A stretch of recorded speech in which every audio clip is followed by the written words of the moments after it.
21 जून को होने वाले नीट री एग्जाम से पहले केंद्र सरकार ने सख्त फैसले लेना शुरू कर दिया है। केंद्र सरकार ने भारत में टेलीग्राम पर अस्थायी रोक लगाने का फैसला लिया है। भारत सरकार ने नीट की दोबारा परीक्षा को लेकर भारत में टेलीग्राम मैसेजिंग ऐप के इस्तेमाल पर अस्थायी रोक लगाने का आदेश दिया है। सरकार ने एग्जाम के बाद भी टेलीग्राम को अपना मैसेज एडिट फीचर 30 जून तक बंद रखने का निर्देश दिया है। यानी भारत में टेलीग्राम पर पहले से भेजे गए मैसेज 30 जून तक एडिट नहीं हो पाएंगे। एनटीए के मुताबिक कुछ लोग टेलीग्राम का इस्तेमाल परीक्षाओं में पेपर लीक होने के फर्जी सबूत बनाने के लिए करते रहे हैं। ऐसे मामलों को रोकने और परीक्षा की निष्पक्षता बनाए रखने के लिए यह कदम उठाया गया है। सरकार के इस फैसले के बाद आपके मन में कई सवाल उठ रहे होंगे। हम आपको ग्राफिक्स के जरिए आसान भाषा में हर सवाल का जवाब देते हैं। सवाल: सरकार का क्या बड़ा फैसला? जवाब: टेलीग्राम पर अस्थायी रोक।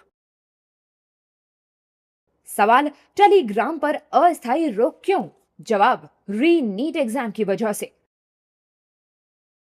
सवाल: टेलीग्राम पर कब तक अस्थायी रोक? जवाब: 22 जून 2026 तक। सवाल: मैसेज एडिट की सुविधा कब तक बंद? जवाब: 30 जून 2026। अब आपको ग्राफिक्स के जरिए एनटीए की प्रेस रिलीज की 10 बड़ी बातें भी बता देते हैं।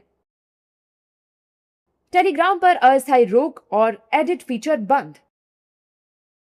फर्जी पेपर लीक के सबूत तैयार ना किए जा सके, इसलिए मैसेज एडिट करने की सुविधा 30 जून तक बंद।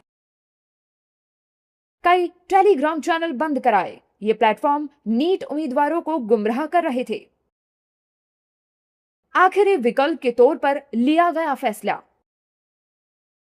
कुछ लोग परीक्षा के बाद प्रश्न पत्र जोड़कर दिखाने की कोशिश करते थे कि पेपर पहले से लीक हो गया था।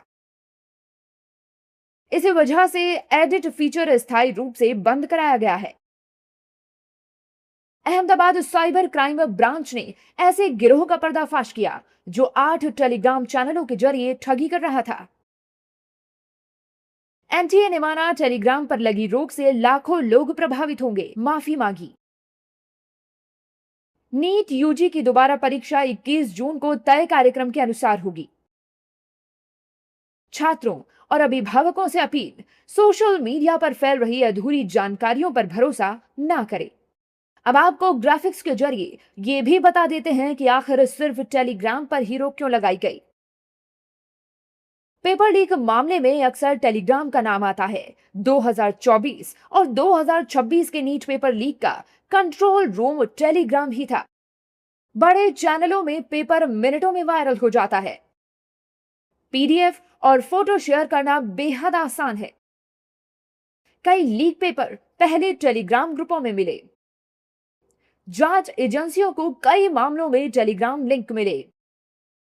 लिंक सामग्री हटने से पहले तेजी से फैल जाती है।